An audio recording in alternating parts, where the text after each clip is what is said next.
I'm forever blowing bubbles. Welcome to 5 Pints In, the show where we're literally 5 pints in. Cheers, guys. Cheers. What a good weekend of football. And drinking. And we're actually starting a little earlier today, so it's quite nice. The can smells terrible. The can does? Smell that. You've been sitting on it? I don't smell anything. Are you joking? It's not your fingers, con. Yeah, like Dumb and Dumb. Dumb and Dumb, I think. Oh. Does it? Yeah. Just drink it. Pour it in your glass then. What, you'll be able to smell it better now? Look at your hands. Anyway, any other podcast that would have been a false start, but I think it's appropriate for this one. Oh, his hand smells like arse. Yeah. He's got it on his can now. Is it? Your hand's No. all over me here. Alright, stop. Alright. What is it, Skunky? Grab that beer and smell it yourself, yeah. No, dude, no. It smells fine. You lost yourself. I have. He can't smell out of that rubber nose anyway. Yeah. Alright, so can we get into the football? Yeah. The son of mine complaining about the smell of beer. I do want to start by saying we had a good 2 phone calls after the games. We're doing our instant match reaction for the Patreon. I don't remember much about the second one. Yeah. Ian was in the pub for the West Ham Liverpool game, so that was an interesting call. Kind of 2 different. We saw the sober side on the Saturday, and then the 8, 9, 10 points in on the Sunday phone call. Could have been. The fact was, it was being with all the Liverpool fans. There was only me and my mate Mike, who's another West Ham fan. We were the only 2 hammers in there. Yeah. I started off sitting outside with them, and then I was listening to them speak, and they were talking so much shite. And, obviously the first goal wasn't a goal, and then Creswell should be sent off. And all about, they didn't mention nothing about fucking Mo Salah diving for their goal, and neither did Klopp when he was pissing his pants and moaning like he does, Yeah. So, but I went inside for the second half, but when the second goal went in, I made sure I popped my head outside. Out VAR. Taking the piss, and then the beauty when the third one went in is they couldn't see in, but we could see out. We were doing all sorts of shit to them, and everyone in the pub was laughing at us because they couldn't see. Just their faces changed, Yeah. Them all standing with their hands on their hips and that. Yeah. Outside. It was so funny. Should have took pictures, really. Yeah. Well, next time you're in there, maybe we've been talking about maybe doing just like a video. But basically, if you're a part of the Patreon, if you're on there, you should have seen, and you can go back on now. You should have got an alert that we did a match reaction. Came out like half an hour, I think, after each game. One after Saturday, one after Sunday. Just 5-10 minutes on our instant thoughts. You do hear a little bit of Billie Jean in the background of your phone, so hopefully it doesn't get taken down for copyright. But it did audio, not video, because you'd have seen me dancing as well. Yeah. But yeah, and if you do want to join, we'll be doing it. I mean, obviously we've got international break, but once the games are back, we're going to plan on doing that after every City game, after every West Ham game. Maybe we'll do a Chelsea game for Connor here or there. But you can go to patreon.com/5pintsin and join the discussion too. We actually had a comment on there. Unless you had something you wanted to touch on, did you? No. I was going to say when Chelsea played Burnley, I was waiting for the call after that. I didn't know we wasn't doing the call for Chelsea. I had a load of stuff ready for you, Con, but Oh no, I think it's honestly best that like when they perform like that I'm not recorded on what I say. Yeah. No, we just edit. It's all right. Yeah, but we I did. No, I don't think you could edit this. It's a nice shirt you got on, no, Con. I see. Thank you. Oh yeah, I'm officially a City fan because of last week's performance. So that's your actual City shirt, match 1. It's still got the grass stains on the left sleeve. I didn't smoke anything back then. Yeah, nice shirt with the EDOS and Is it the Premier League one or the Championship one? The Premier League. Yeah, with seeing the badge side. Yeah. Yeah, with the See how big it is even on you at 6'5". But you know how big it was on me back then. This fits amazing. Yeah, but baggy though, baggy. yeah. Yeah, but I mean, Still a lovely shirt. I do love that shirt. It's nice, isn't it? It's the same. To me, this home season is the same sort of blue, isn't it? A little darker than what they've done the last few seasons. Yeah. I'm not happy with the all blue. I still think they got to have white shorts, mate. Yeah, but they played. West Ham having the white socks for me, you know. Yeah, City played with the new blue with white shorts against. I can't remember, but it looked nicer. It was a couple games ago. I always preferred the white shorts. Yeah. Well, just because they always had tanned legs. I mean, you had and the shortest shorts on the pitch. I do like when they wore, because you wore black shorts as well sometimes, didn't you? With the red and black. You never wore black with the blue shirt. No, I maybe wore it once. Maybe. I feel I'm like not sure. Maybe once. I know. I'm thinking of York away for some reason. I mean, I wasn't thinking that, but I'm not sure. Anyway, I mean, weekend. Yeah. So, but yeah, nice shirt. We've got the new edition of the West Ham ball as well. We'll get to actually this comment, the Patreon comment. Actually, like I was saying, you can join in the conversation on there. One of our patrons, Paul, and he wrote, "Pound for pound, Moyes must be the best manager in the Premier League with what he's doing at the Hammers. What do you guys think?" No, definitely.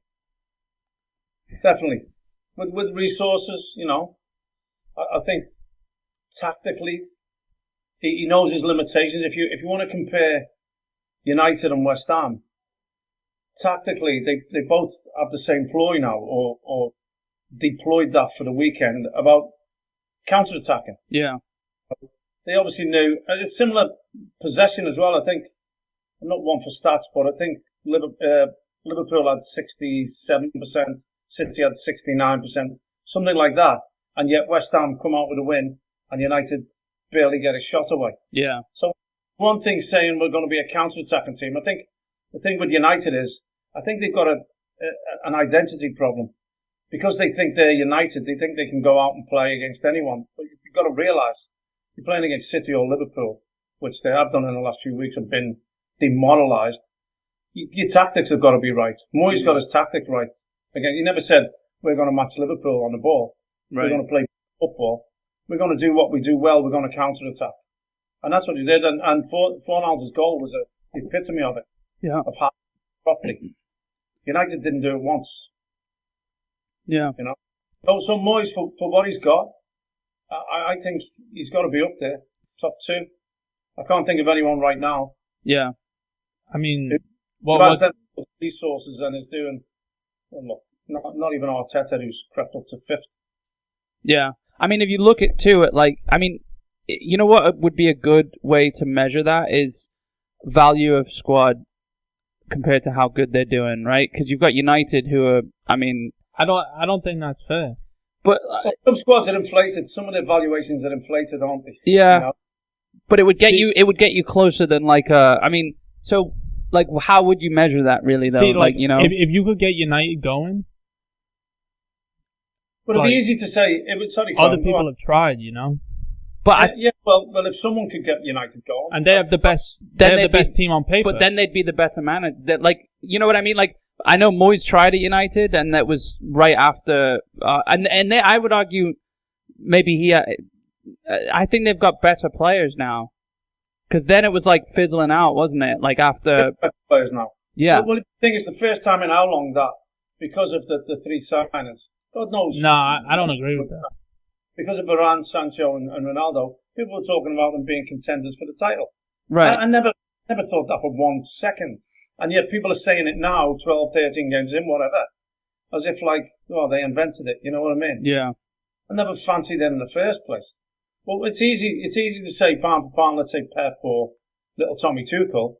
It's easy to say because they're successful and they're up there, but it's the resources that they've got also, you know? Yeah. Look at Moyes and what he's done. He's built that squad. You know, I think Tuchel's still building. Yeah. I think Pep will always be building.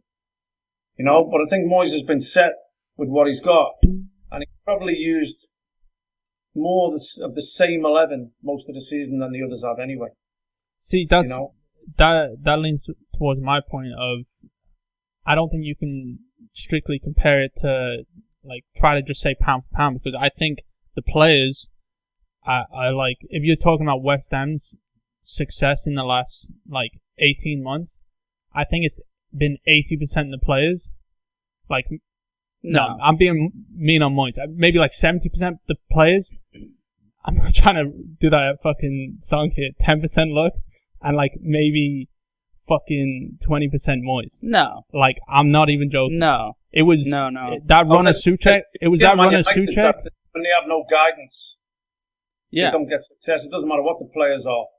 When they don't have the guidance, what are you talking about guidance? You just said he's sticking to the same 11. I agree with you to a certain extent, because there's a different mentality in the players. But I know that go out and look like they want to win. Exactly, and I think Moyes is being the leader that. I don't necessarily think on the pitch. Sure, I think that like when they scored against Liverpool and he pulled them back, I thought that was terrible. That was like the worst thing he possibly could have done, because I mean, like you always say, like why, like if you're already like going and attacking, why pull back when you get an early goal? You know, now you just it's exactly what England had done. I said that. I was like, you're just doing what Southgate did. But then I thought tactically, I thought he played it perfectly. Like after like in the second half, it was like perfect. It was almost. So I was he tweaked it. He tweaked it, and that's. He saw it and he tweaked it, and that's exactly what good managers do. It wasn't the blanket Gareth Southgate, like, let's just sit back and hope. Exactly, yeah. It was like, okay, we know where our the danger points are, you know. But don't forget, that's West Ham's MO right now anyway. That's the way they play, that's their style, counter-attacking football. Right. I don't think the first goal changed it as much as, like, when we see in England, mate, in the final. You can always say we scored, so I said the same thing. Well, I was also talking about the semi-final with Croatia as well. You know, where we scored the free kick. Yeah, but I think West Ham was kept to that tactic.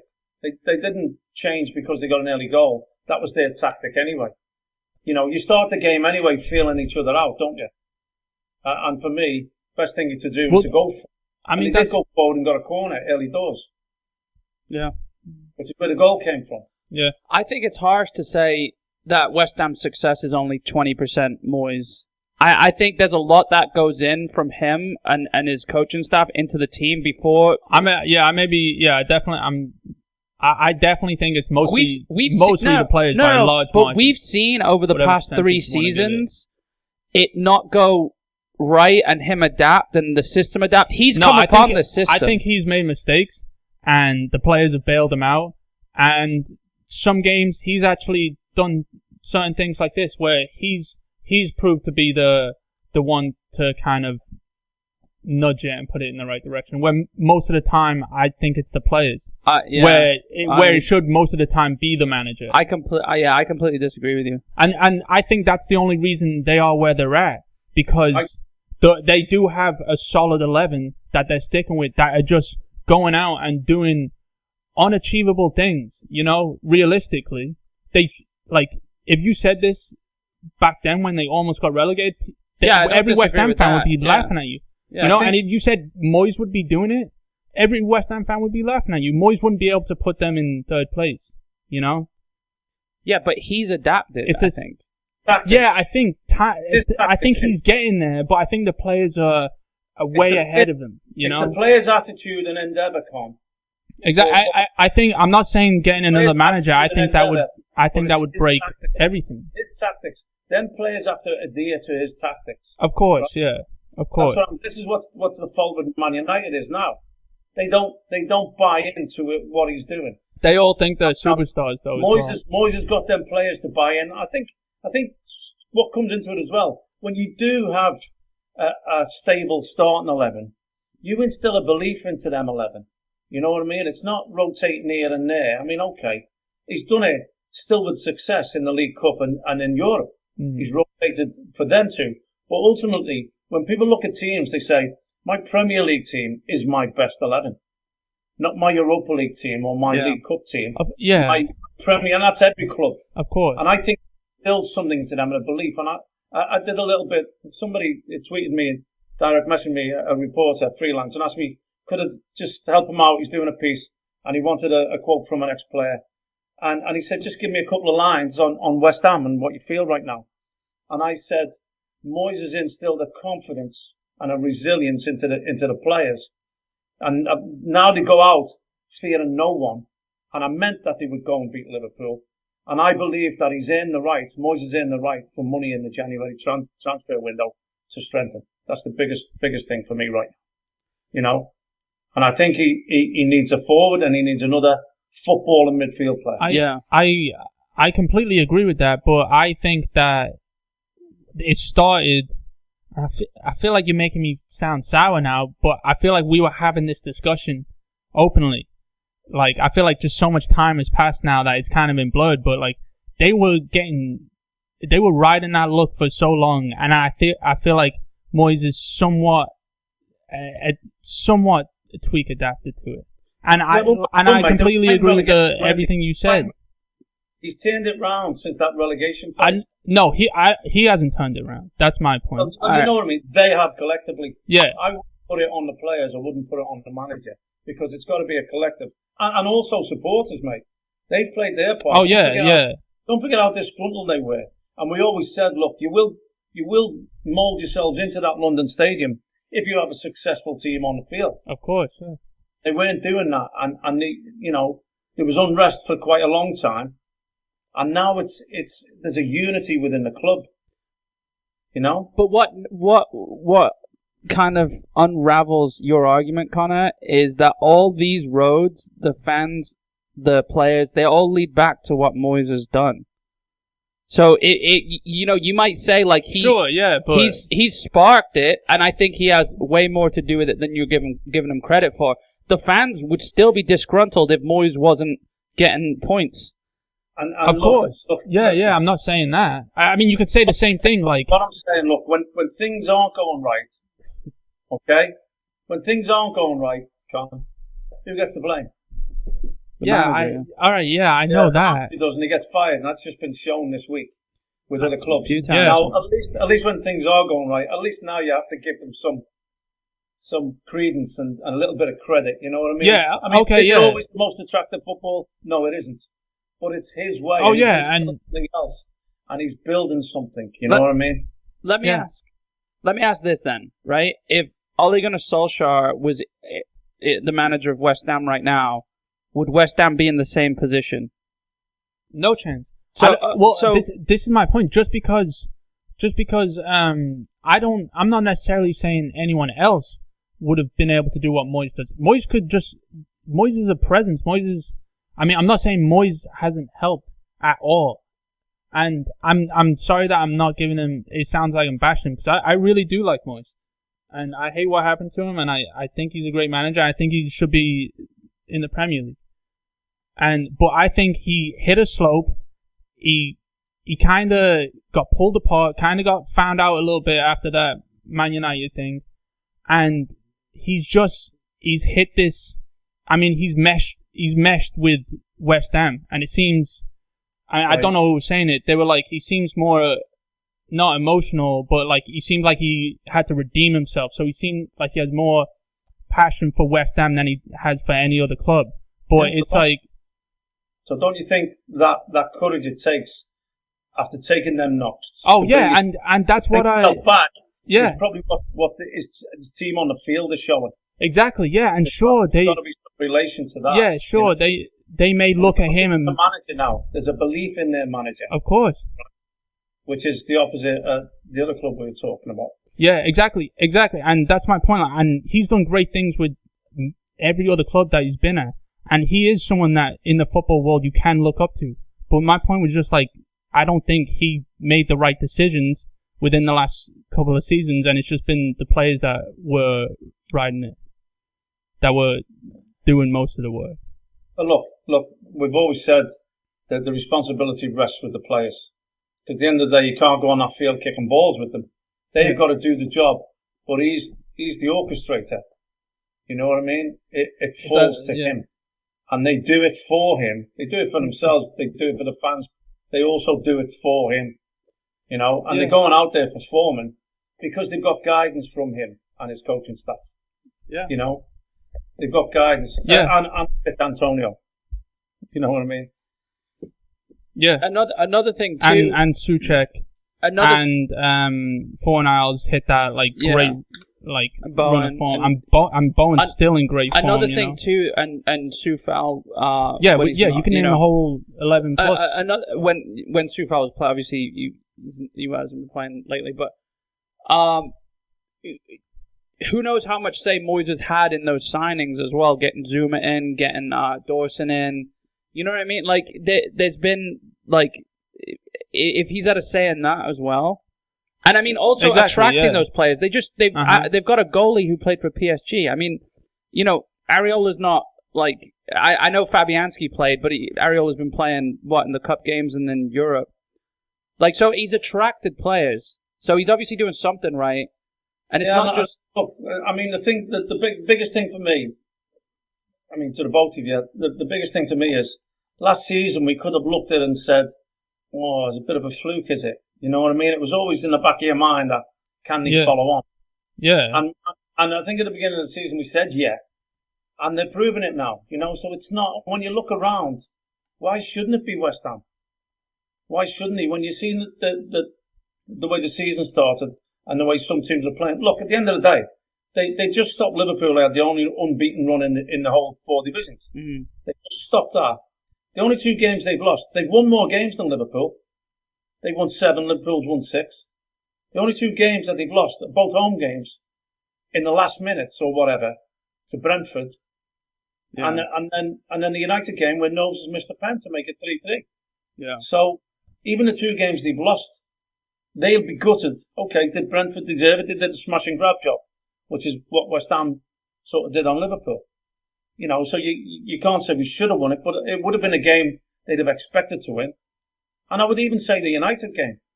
I would say at home, going into that, they would still have expected to win it. Yeah. Yeah. And it's all ifs and buts, but we could be sitting on perfect. Right. You wouldn't expect them 2 games to be the ones. No. But then there's also, do you have what it takes, like you said, the perfect result? Do you have what it takes to hold that? Like we're seeing with Chelsea. I know it was only 1 game, but you play the team who's 18th in the league. Liverpool's lost. City lost last week, and they go and draw. Can you maintain that? Can you break away? Look, I think they can. They proved it. I know it was different teams, but look, what more do you need for your confidence right now? When they've beaten City, I know it was the League Cup and squads were rotated, but they've beaten City, knocked them out the cup that they owned. Yeah, they beat Liverpool within a week or so. They've gone and got a decent result in Europe in between. I think there's just something running through there. And I speak to West Ham fans, and okay, some of them may still be a little bit pensive, or they're saying to me, "Is this really happening?" Well, it is. You know what I mean? I don't see why it can't carry on. Yeah. I really don't. And some days, you go to Villa in the past. They'd have gone there and squeaked a draw or something. Yeah. Things are different. And by no means am I getting carried away. But I know what West Ham fans are like. They still won't believe it. Yeah. They won't until something silverware comes through the door. They still won't believe it. But right now, they deserve to be where they are. Yeah. And to be this close to the leaders right now is amazing for them. Yeah. I mean, it's, enjoying the ride to wherever it leads as well. But talking about that, so there was comparisons I heard over the weekend after the Liverpool win of shades of Leicester a couple of years ago when they won the league. Yeah. Why not? They won the league, I think, on an average of 30-something% possession. Yeah. You know what I mean? So counter-attacking. It doesn't have to be. When you have someone like Vardy, and we have someone like Antonio. Yeah. There's a lot of similarities. I don't. They're 2 completely different counter-attacking. Well, people. attacking football, no matter who the personnel is. Sure. You know, If there's someone out there who can score. it's Well, that I pace think up there one, to trouble teams, Con. Yeah. I think that if Vardy you're going to can play nitpick by himself, look, yeah, but Antonio needs someone else. if you're going to nitpick, the way West Ham counter attack is through like Ben Rama to Antonio, or Ben Rama or to someone, or Fornals to someone. Bowen, yeah, that's the way. So where Leicester, it was literally like You're get right. the ball, I am nitpicking. get the ball. It was, yeah, exactly. Yeah, exactly. Just bomb it. So if you're the same job is done, whether it's Antonio, Ben Rama, Bowen, Fornals, that Vardy was doing himself. You know? I think West Ham had more threats than Leicester did. Yeah, that's what I'm saying. It's like it's more dimensional of a counterattack, I think. But again, you know, I mean, like you said, West Ham fans won't be getting carried away with this, so I think a lot of them will brush off. I mean, you know, you always want that. Okay, it's nice to hear there's shades of Leicester in that season, but you know, coming into the next 3 games of West Ham, I want to talk about. They've got 3 after the international break. They've got 3 away games. They've got Wolves. They've got Rapid Vienna in the Europa League, and then they've got Man City all away. So, you know, in the Premier League, as a Premier League club, you're always going to come up against these hurdles, you know, no matter how good of a run you're going on. And we spoke about this last season. They had the hardest run, I think, in the beginning of and there was doubts here and there, and they got through it very strongly. Yeah, and that's gave them the platform to do what they did last season. Yeah. And then that whole season is now the platform for this season. You know, so it's growing. That's the way you got to look at it. It is growing and it's expanding. And while they're up there, people will want to come and sign for them. Yeah. You know, so this January window is going to be massive if they want to kick on, you know? Yeah. But then you think, well, things are going so well, let's hope that if they're still going well, do they really need to disrupt it and sign anyone else? Yeah. You obviously do, you know, because you need that pressure from the bench also. Yeah. You know. And the good thing is, the people who are on the bench are coming in for other competitions and carrying on this winning mentality. Mm-hmm. Which is, it's just amazing to see, mate. Yeah. Yeah, I mean, great stuff there. And again, going back to what sparked this conversation, thanks to Paul from the Patreon asking us. I think we did. Pound for pound, Moyes must be the best. I mean, you know, I think, you know, I think we know where each of us stand on that, you know. He's got to be up there. Not a bad shout, yeah. He definitely has to be up there.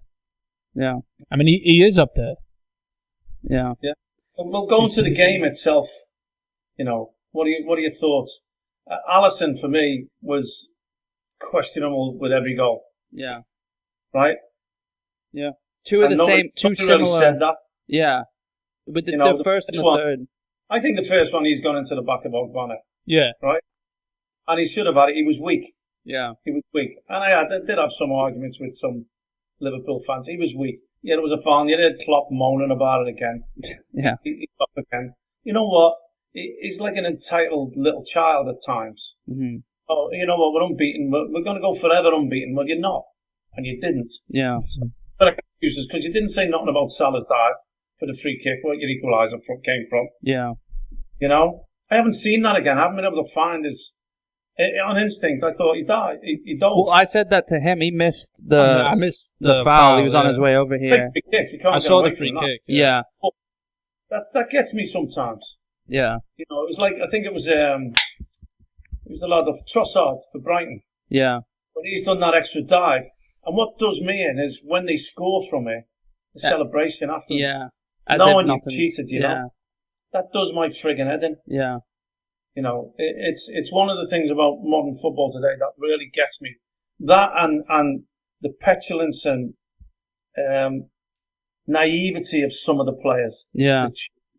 You know, Mason Holgate getting sent off in the 90th minute. Yeah. You know what I mean? For something ridiculous that it didn't need to do. It's just, I mean, I think there was 3 or 4 red cards over the weekend in the 90th minute. Yeah. Where's friggin' brains? You know what I mean? I mean, okay, the Brighton goalie, maybe he's got the team a draw against Newcastle, you know. But as far as the others go, the Watford lad and in the 90th minute, Holgate, the 90th minute. Yeah. It's so petulant and pathetic. And it must drive managers mad. Yeah. Now, Benitez is under a little bit of pressure now. And he's got one of his players in the 90th minute, one that he needs, a centre-back, going and doing something like that. He's got the ball and he's gone and followed through. Yeah. And then there was talk about Creswell's one. People were saying, what's the difference? I think we had a chat in the last about two similar sending off. Well, one was a red card, one was a yellow card. Laporte and I think for Creswell though, I don't think he caught him with his foot he played the ball with. Yeah. I think he's ended up swinging his right leg round and catching him from behind. You know what I mean? Yeah. Whereas Holgate's gone through and left his studs up. And it was a good job. Højbjerg bottled it. Yeah. He turned it. It was a good job he did. Yeah. Because the leg was facing the other way in a natural bend. Yeah. But petulance. I just, you know, we hark back to, you know, even in our generation, people thought footballers were thick. You know what I mean? And I'm thinking, well, what's going on today? You've got everything you possibly want, and you're still pulling out this dumb shit. It baffles me. Yeah. But he's moaned about that. And the second one, well, Fornal's goal has gone through him, really. Yeah. Yeah. Through him, and it was a great breakaway. You hit the target, which you're supposed to do. Right. And then that one, I don't know what he was doing. I mean, similar though. It's come in and the West Ham players have sort of like distracted him. You know, I know Antonio was standing right in front of him. He went to Antonio. Yeah. He was bothering with Antonio. It wasn't Antonio with him. Yeah. He was going into Antonio, pushing him in the back. Well, yeah, that's the whole point of. I don't know why they stopped taking defenders away from the keeper because the keepers are so protected. You know. Yeah, and then this is exactly what happens. You know, they actually realize, oh, you're actually wrong. Right. The keepers know they're wrong. So this is what happens. West Ham just load up the front post for so long and then just throw one to the back post. Alisson goes to the front post. It's simple as that. And it was a great goal. Yeah. That he's supposed to be. You know? Just going back to that and the petulance and the goalies now, just to link it. The Brighton one and dumb footballers. This is what I'm thinking. The Brighton keeper gets sent off in the 90th minute. I think there's 5 or 6 injury time minutes or extra time minutes, whatever you want to call it. They have a free kick from the foul the keeper's made. John Joe Shelvey. There's an outfield player got a go in goal. John Joe Shelvey puts the free kick to the corner of the penalty box. Yeah. Where's your fucking brains? Yeah. You know what I mean? It's a centre half gone in goal. Stick everything under the bar. They had a corner as well. Yeah. And put it near post. Put a flick on. Yeah. Get under the crossbar. Because they West Ham's first one. Yeah. Where's your brains? They didn't test him once in 5 minutes. Yeah. He didn't touch the ball. It was dumbfounding to me. Yeah, I mean, you see, like, remember when Kyle Walker went in goal, and, like, he made, like, a couple easy saves. I was in the Champions League, but you could tell it wasn't natural. If it was, like, to the right or left of him, they never would have been saved. So it just goes to show, like, why not test them? You know, I mean... Yeah. Even with real goalies like Alisson, look, put it near his body. Yeah. Put Best it in his keeper hands. in the world, really. Yeah, no, I did want to say, I think Pope should be our number one for England as well. Yeah, he is good. 100%. Played well as well. Who I've said I liked. I know he's old, Ben Foster. Yeah. He's had a little good run. Yeah. Yeah, he was quality, mate. Yeah. I don't know, I feel like Pickford just... I can see George waiting to get his Man City stuff out. Well, look, I mean, I love talking about West Ham, especially when it means Liverpool dropping points, and I'm sure a lot of the City listeners too. Are you happy for West Ham, or are you happy for Man City? No, I'm happy for both. I mean, I'm always happy for West Ham, as you know. I'm happy for Chelsea. I had the same old questions and that, you know, and you know, I'm celebrating City and I'm celebrating West Ham, and I always get it.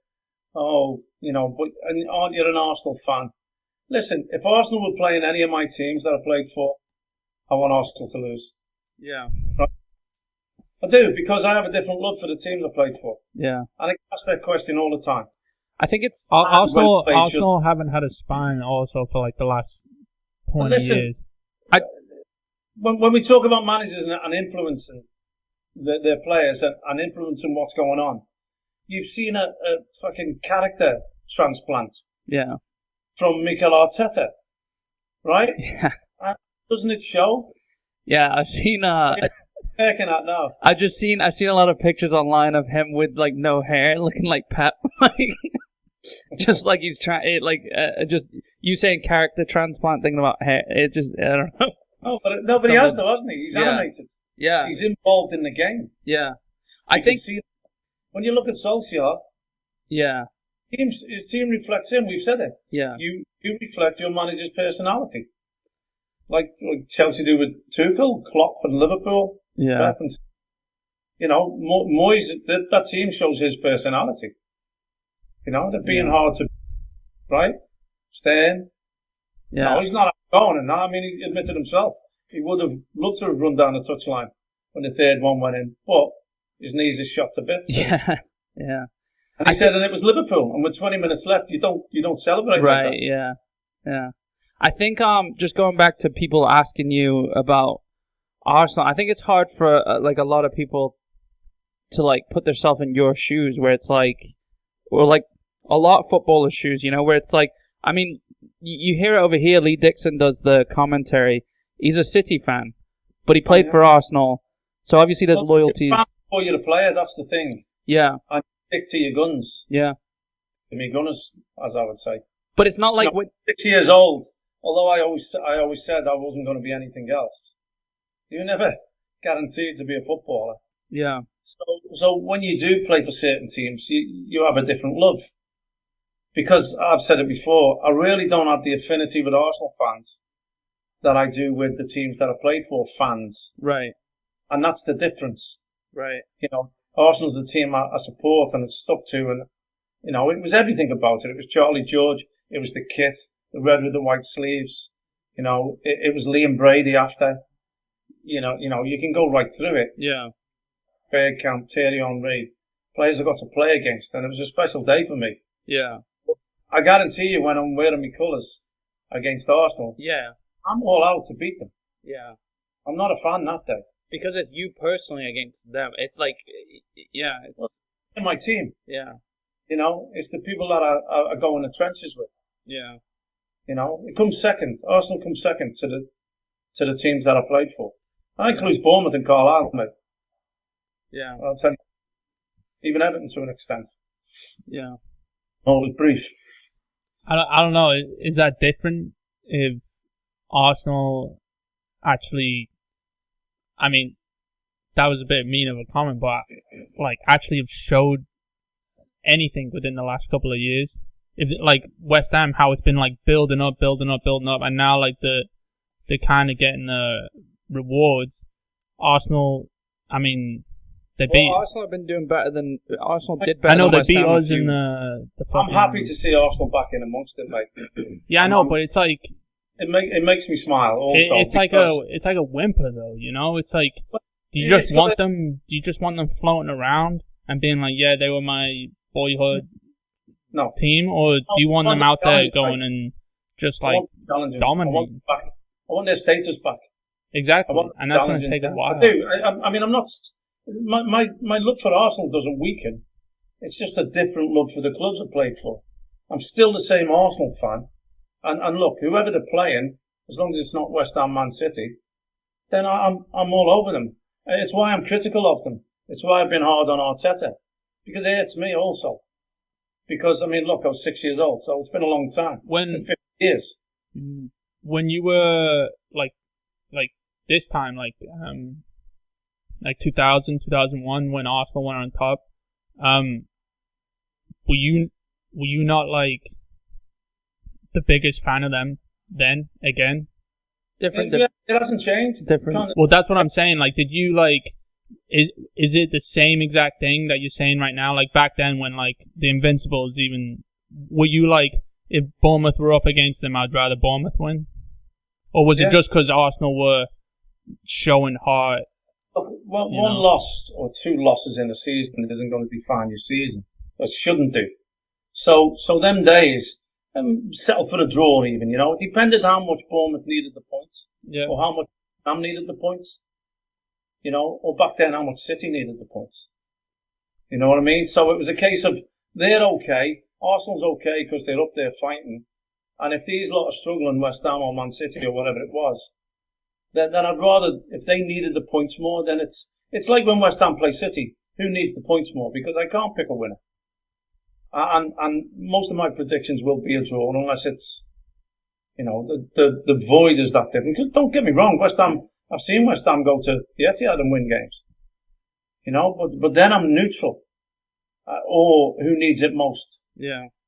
You know what I mean? If City need the 3 points to win the league and West Ham are safe, or we're in 10th or whatever, then obviously City need the points to win the league. I want City. But same with West Ham, with the relegation battles that they've been in. City is sitting okay and West Ham need the points. It's West Ham. But there isn't more love for one than there is the other because they were different times. At different times at one club and the other club. And I love them for different reasons. But there is a thing when you play, especially, look, with the Everton thing, don't get me wrong, I love the part that Everton played in my life. Giving me the start, breaking me into professional football, giving me my first contract. But only played 20 minutes of the first team. So there is a little bit more with West Ham and Man City and Bournemouth because I spent longer on the field. But I'll never forget the upbringing that they gave me to be able to do them things, to be able to play 300 games for West Ham, 120 or what for Man City. And that season I had at Bournemouth. 4 years at Carlisle, which two was in the Championship. So, I think when you mention Carlisle to people, they automatically assume 4th Division or whatever. It wasn't. I had 2 years in the Championship, what is now the Championship, it blooded me, made me a man in the football world. A 19-year-old boy in amongst men, Which, don't get me wrong, Everton gave me also by playing in the Central League, by playing in the reserves from when I was 16, 17 years old. We played against first team players all the time. Yeah. I don't even know if that was a question I was answering. No, it was. That's that long ago. That's scary. Who was like because you're talking about playing against first team players. Obviously like first team players when they were coming back from injury and that, right? Yeah. So, was there anyone that like? I know you played against like Steve McMahon and that, right? In those games, is anyone that what? Everybody. Was anyone that was like a surprise? That was like maybe they were like big in one of the European leagues. They came here for a season. They were mostly injured, and they probably only played in a couple of those games. And like to where wasn't a lot of foreign players back then, mate. No. Well, that's what I'm saying. When they did come over, they were all special, though. It was international players. The one that sticks in my mind, playing for Everton reserves, was in a mini derby at Anfield, playing against Liverpool, and for some reason I was playing up front. I think we were short on players, and he decided that I would play up front. And I played against Alan Hansen, who was an unbelievable footballer, mate. Quality for Liverpool, quality for Scotland. And probably the best centre half around at that time, and I didn't touch the ball. I was the centre forward marking him, not the other way round. And things like that and experiences like that blooded you for what was to come. Didn't know at the time, It's still a long way to go back then when I think I was 16, 17. Playing against one of the best centre-halves in the world at the time. Yeah, are you just... I've never heard you ask so many questions on the podcast before. Are you holding off the City United talk? No. No, all of a sudden he's a grade A journalist over here. I don't know, this just started sinking into No, you really good questions. I'm just saying, it's just funny. Van Dijk's just recently taken a picture with him, hasn't he?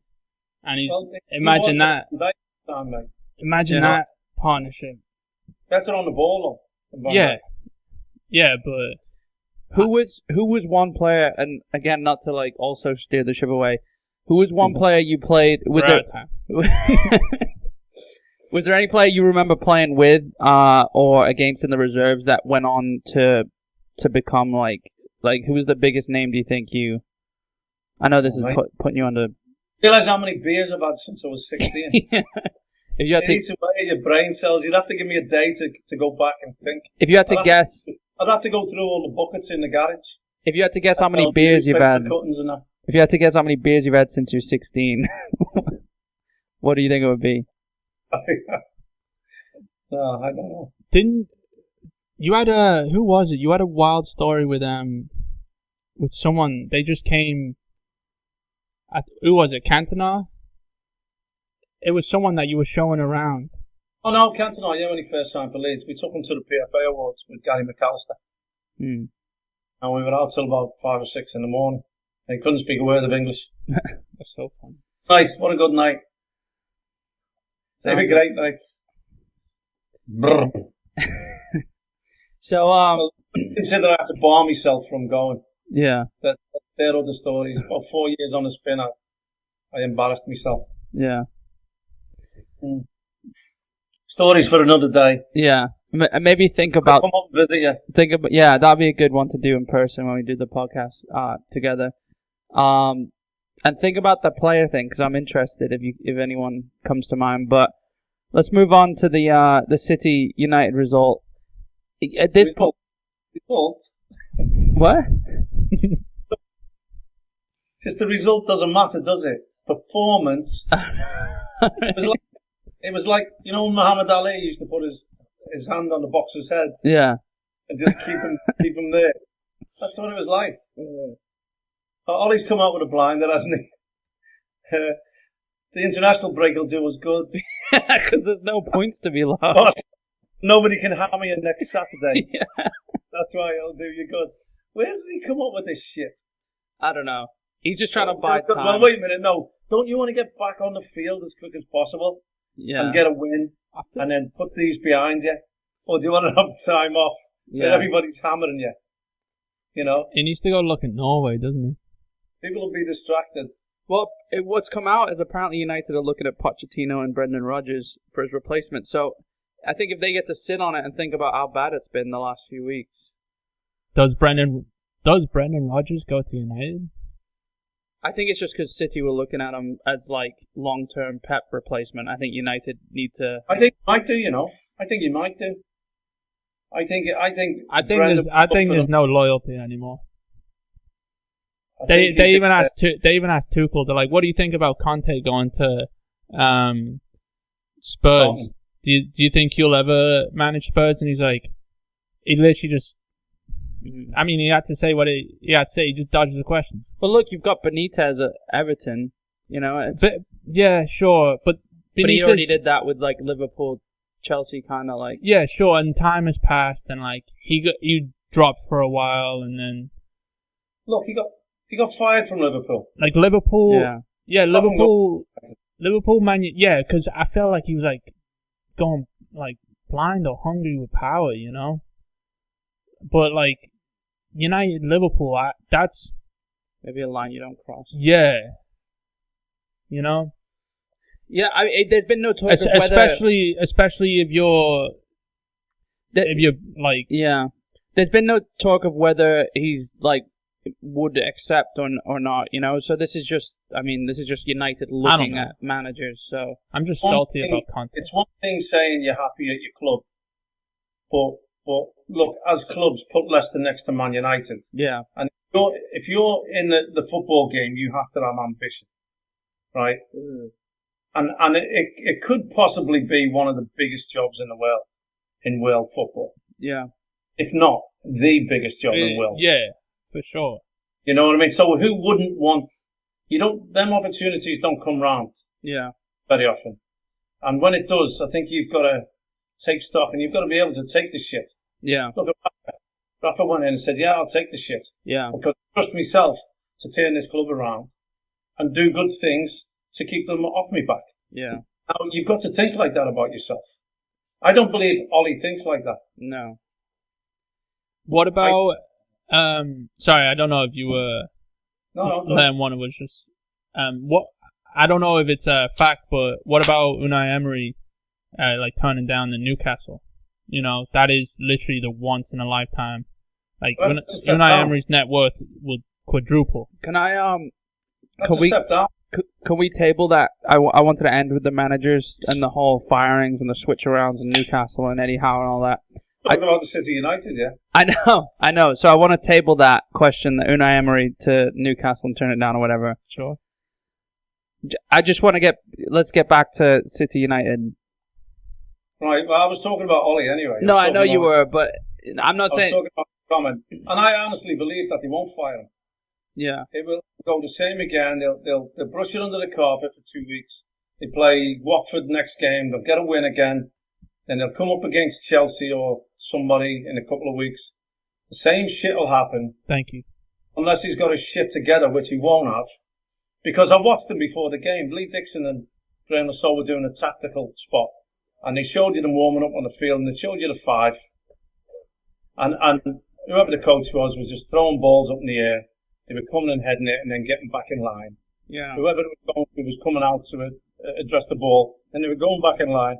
And they were literally, it was shrunk, so it wasn't like the full width of a field. It was shrunk into about 20 yards, the 5 of them, just to give them shape. You know what I mean? But when I look at the balls that went into the box, in the first half especially, that 5 were actually within 20 yards of each other still. Yeah. So whether they literally got it all wrong, or whether that's stupid, I don't know. But every time a ball went in the box, there was 8 Man United players. Yeah.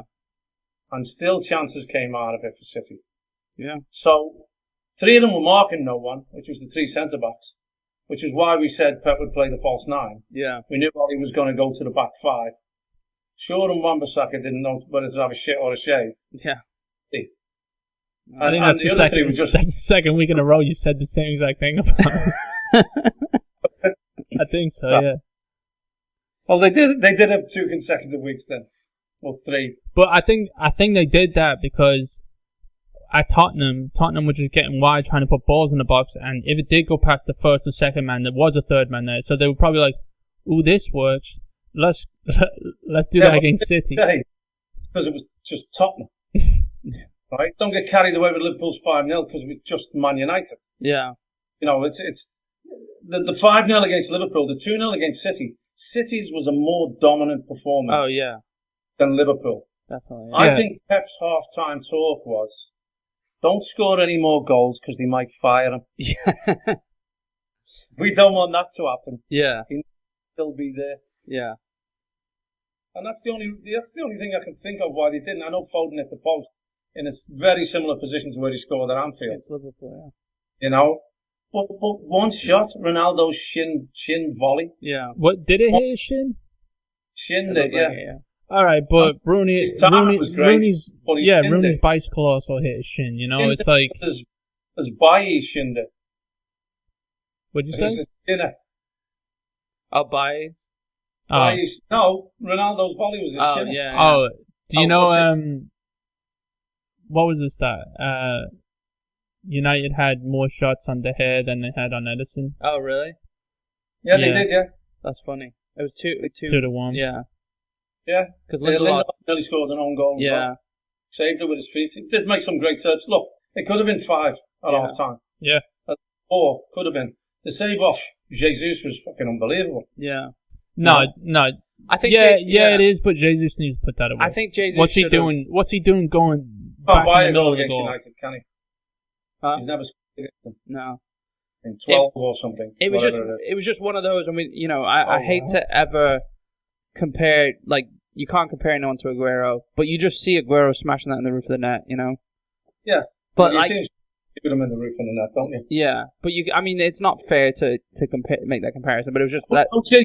Mate, like we said, he did a job. Yeah. The wing-backs didn't get forward at all, really. No. He did a job. Yeah. Wan-Bissaka was occupied by Cancelo and Foden most of the time.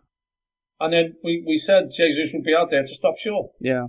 I don't remember Shaw leaving his penalty area. No. He's not his half. I don't remember it at all. No. And then, but what a 1-2 with Bernardo and Cancelo. Yeah. It was a 50-yard 1-2, wasn't it? Yeah. You know what?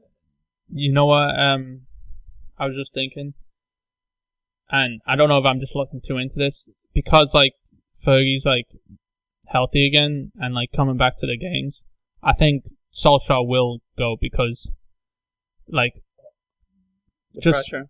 Yeah, just Fergie come back to these games, and every time he's on the camera, he's just sad. Just, I mean, rightfully so. This is how pathetic you it's can't got, do right? that to him, you know. Because players now apologising on social media. Yeah. Really? You need to come out and say, I'm sorry, fans. Harry Maguire, what are you fucking hiding from? What are you scared of? I think every captain Everybody's seen you. Every captain comes out and makes Everybody a statement. knows he was dog shit, and he has been for a while. And is he going to gain favour by tweeting something? Oh, it wasn't good enough. You know, we've all got to take a look at ourselves. Really, everybody's seen you. 75,000 in the fucking stadium seen you, and millions on the telly. You know, what are you apologising for? Apologise for the rest of your fucking career as well, then. Honestly, someone should go back to all the Harry Maguire tweets and date them, and see. He's literally incriminating himself. When he signed for United, he should have just said, "Sorry, I'm shit." I don't know what's happened here. I'm sorry. Well, you know. Yeah. And Bruno did it after he missed that penalty. Yeah. But not him. It sickens me. I mean, the childishness of coming out in social media. You know, De Gea's gone, 3 words, I am hurt. Well, he wasn't fucking through the second goal in shit yet. You know what I mean? Where are you hurt? It's like, I was great. Look at all the saves I made. Yeah. You know why you got all the saves? Because the people in front of you are shit. Yeah. That's why. Wouldn't you rather have no saves? Wouldn't you rather be the other end? Yeah. And Edison's come out and go, I'm not hurt. I'm fine. Yeah. Did he say that? No. I'm fine because I've got good players in front of me. Because I didn't have Lindelof trying to blast one in from the 6-yard marks against me. It's like the stat on fucking Sky. Most saves, this goalie. He must be great. No, his team is shit. Yeah. You know what I mean? Yeah. Have a look about, not how many saves, how many have gone in. Yeah. Look at that also. Well, that's why the Golden Glove is kind of it should be a shared achievement. Because it's not just the goalkeeper, it's the defence. Yeah. You know, they pull all sorts out. I think Harry Maguire would rather play on FIFA. Yeah. So we can blame the person who's controlling him. Yeah. It wasn't me who was shit, it was the fellow with the handset. Yeah. He made me shit. The handset. The console, whatever it is. No, that's exactly what Maguire would say, yeah. I'm still playing on my Sega. Sonic the Hedgehog. I don't think it was called a handset then either. I can look freedom of speech just because it's gone today. The funny thing is, you said the player, the guy who we're not incriminating you. The guy who was cancelling me. The guy who was controlling me with the handset, not the controller. It's the same fucking thing, isn't it? Yeah. Well, you've all got your technical terms for it. I don't know. Yeah. People listening to this on the wireless.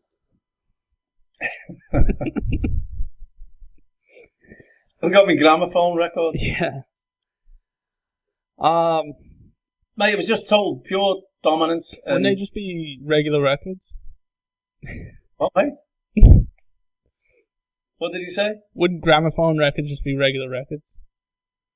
No. If you put a gramophone, you go on a regular deck. You have to wind it up. Do you? Are they different? No, the records are the same. You have to wind up the... No, you don't. You have to wind up the spinner. You To keep it constantly, and then you put the needle on it, and then No, with the gramophone is and then the gramophone is just a horn. Wind it up. And then Yeah, you wind up the spinner. The record's Yeah. the same. No, it isn't. It was electric, you dipstick. I'm not that fucking old anyway. What? Right? Control. You're talking about gramophones. What are you talking about? My gramophone was on the top of the line. Didn't really have a gramophone, you know. Yeah. So, football, will you? What we know best. Yeah, so alright, so let's get to the managerial shifts that have been going on, and Eddie Howe announced as Newcastle manager for 2.5 years. We had Daniel Fark and Dean Smith let go. Xavi went to Barca. He's fucked off.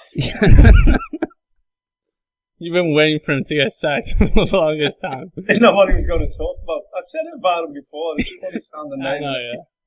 What the fuck? I think that was terrible of that one. He's in the dressing room. It's one. It happened. Wait. His first win. Yeah. He's probably thinking they want to come in and see me and they're going to congratulate me. Yeah. That's terrible, isn't it? Yeah. Especially because he brought them up, didn't he? Well, brought them up, took them down, brought them up. Yeah. And take them down. But his record in the Premier League is 6 wins in 49 or something. Yeah. In the Premier League, 6 wins. So it's understandable in a way. Or do the club not have ambition? You know what I mean? There's other ways of looking at it. I think they've stuck with him for long enough. Yeah. I think 3 years for Ollie is long enough for him to say, or for him not to say, oh, we're still getting there. Yeah. It's still 3 fucking years now.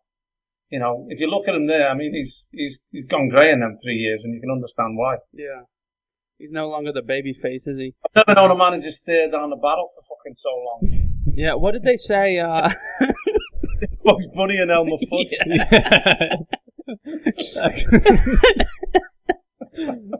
Come out, whoever you are. That is me Elmer Fudd impression on the podcast.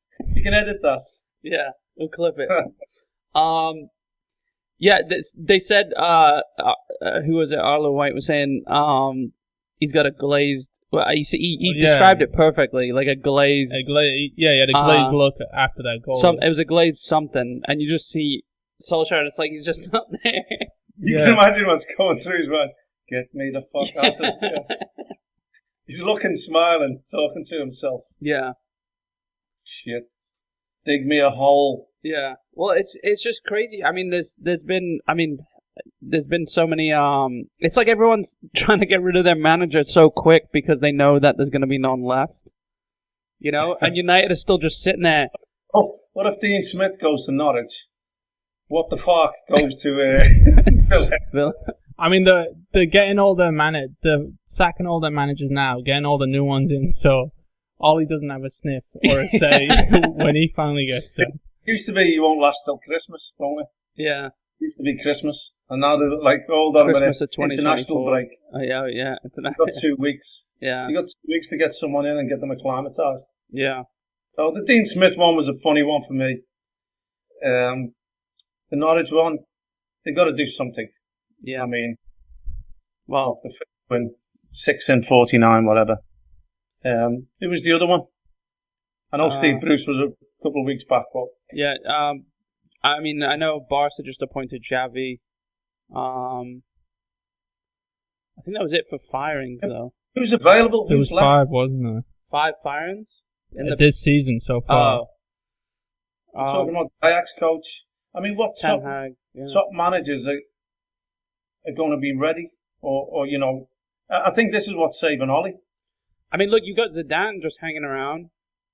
Yeah, but that's another gamble for them, isn't it? Yeah. I don't think as a coach or as a trainer or whatever. Yeah. He's because of the rumblings about him, you know. I mean, he still won things, but was that the players or was that him? Right. There's been quotes and talk about his training and his tactics weren't the best. You know what I mean? So they'll have heard that, and do they want to take that gamble? Are they going to bring in a big manager? Brings big wages, big contract. So do they want to do that when Ollie's already on a big contract? Right, and they're gonna have to pay him out. But that's a quick downhill slope. He shouldn't have been given a job in the first place. Let's face it. No, I think everyone said that for that position. No, was he? I think someone go scoop up Nuno as quick as possible. Oh yeah. Yeah, a club like Villa or Norwich, you can understand. Jeez. Yeah. Frank Lampard. You know, I thought Nuno's the best that's in limbo right now. Return maybe of John Terry at Villa. No. Would they job after I don't know the circumstances which he left. But he knows the club and he was there, he was on the staff. Yeah. I know he's looking to get into management.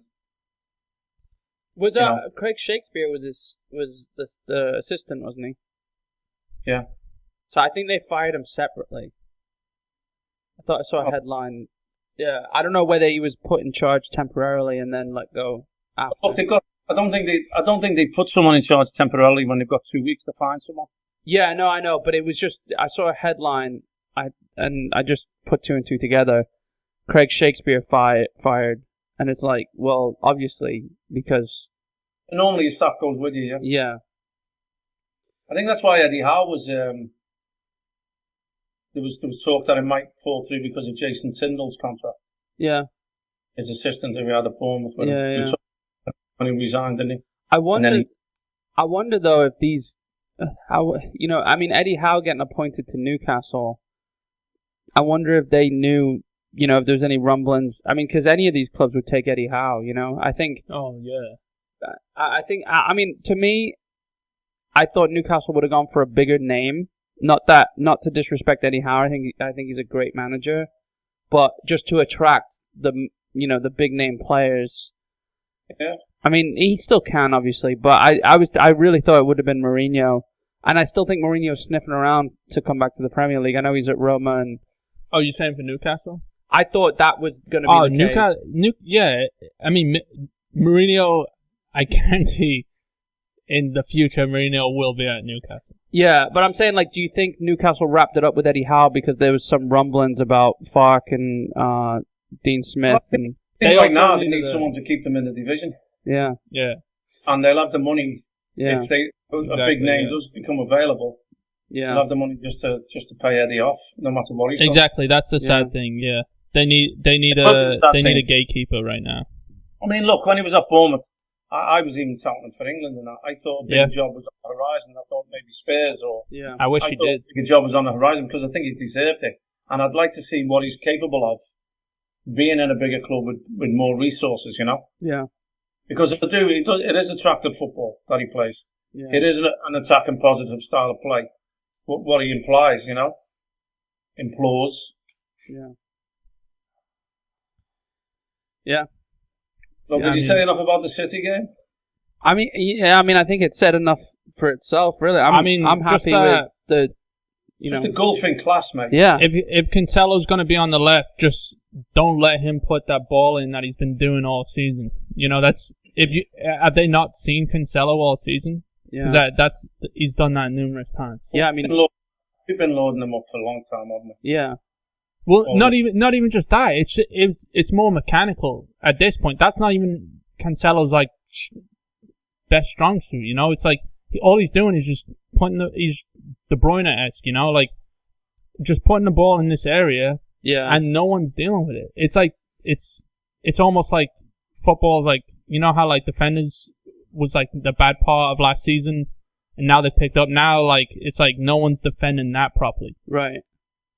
Well, that's what was funny to me watching them on the pitch beforehand. They're trying to throw a ball to whoever in that back line. Yeah. And one of them was coming out and heading it. And then when that ball actually goes in the game, none of them came out. I know, yeah. Yeah. It's funny though. They're not believing in their training that they're doing. Yeah. Well, they're just dumb as fuck. I was going to say, but not dumb as fuck.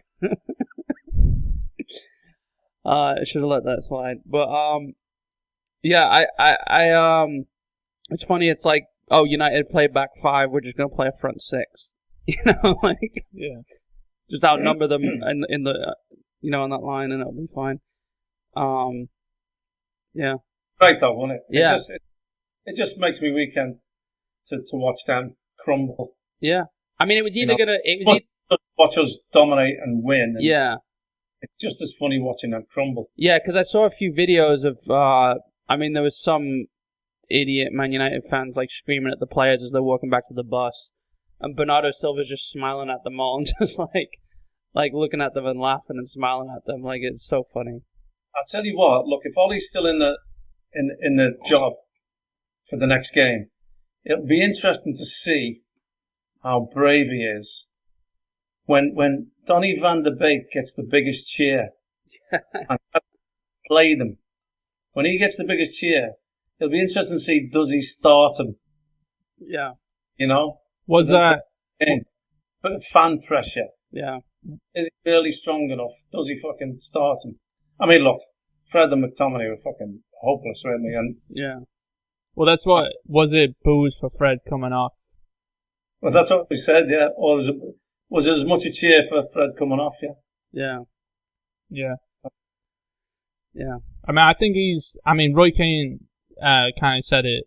I don't know. He's also a bit overly mean to the United players as of late, obviously, but he's like, because he's got standards. Yeah, he does. Yeah.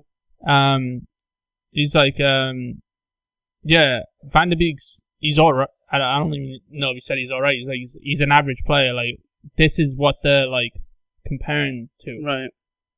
Like that's the standard where they're begging for that, and it's just like, yeah. Did you also see that? I mean, not that I saw the whole thing. Did you see that? I sent you guys the video of the. Yeah, there was a drunk Man United fan. Roy Keane was signing autographs outside Old Trafford after the game.